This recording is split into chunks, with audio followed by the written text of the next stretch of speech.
আলুর এই তরকারিটি বানানোর জন্য আলুগুলোকে দুভাগে ভাগ করে আমি মাঝখানটা এভাবে করে নিয়ে এখানে মসুর ডাল আর দুটো কাঁচা লঙ্কা একসঙ্গে বেটে নিয়েছি। দিয়ে দিচ্ছি নুন, দিয়ে দিচ্ছি আদা রসুন বাটা। প্রত্যেকটা আলুর ভিতর এইভাবে ডালগুলো দিয়ে দেবো।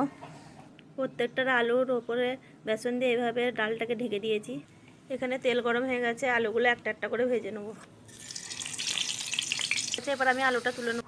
দিয়ে দিচ্ছি কিছু সরষের তেল, দিয়ে দিচ্ছি গোটা গরম মশলা, তেজপাতা, দিয়ে দিচ্ছি কুচি রাখা পেঁয়াজ, দিয়ে দিচ্ছি আদা রসুন বাটা, দিয়ে দিচ্ছি হলুদ গুঁড়ো, দিয়ে দিচ্ছি লঙ্কা গুঁড়ো, দিয়ে দিচ্ছি জিরে ধনে গুঁড়ো, দিয়ে দিচ্ছি নুন।